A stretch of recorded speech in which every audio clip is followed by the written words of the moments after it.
Now, a group of international reporters invited by North Korea to witness this dismantlement of the regime's nuclear test site are now in Wonsan after boarding a flight to the north from Beijing this morning.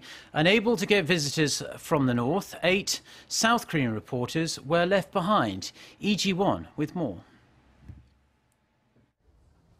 Filled with curiosity and perhaps a tinge of apprehension about what's going to unfold over the next few days, the group of international reporters arrived at North Korea's Wonsan Kalma airport from Beijing on Tuesday. The group includes journalists from American news network CNN, Britain's Sky News, China's CCTV, and Russia's Tass news agency. Yeah, this is my 18th trip to North Korea, but this one is very unique. First time we're not going to go to Pyongyang. We're going to Wonsan this time, so it should be interesting. However, the South Korean reporters initially invited as well were left at the airport in Beijing after the North did not process their visa applications in time. Despite Seoul's efforts to contact the North through the Panmunjom channel early Tuesday, a South Korean official revealed the North said they had not been given an order in regards to the visas.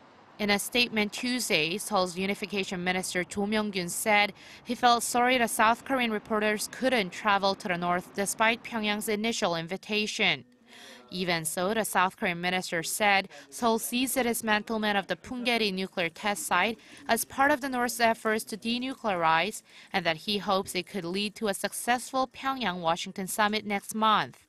He also expressed hope North Korea is taking concrete steps toward denuclearization and to establish peace on the Korean peninsula, adding that Seoul will try to work closely with Pyongyang. North Korea's inaction on the visas comes as the regime criticized Seoul last week for holding joint military drills with the U.S. and for allowing a former North Korean diplomat who defected to the South to blast the regime during a press session at South Korea's National Assembly. Left stranded at the airport, the South Korean reporters are scheduled to return to Seoul on Wednesday. The reporters who were granted entry to the North will stay in their accommodation in Wonsan until they take a train to the Punggye-ri nuclear test site on an as-yet unspecified day between Wednesday and Friday. They're expected to return to Beijing on Saturday or Sunday. Lee-ji-won, Arirang News.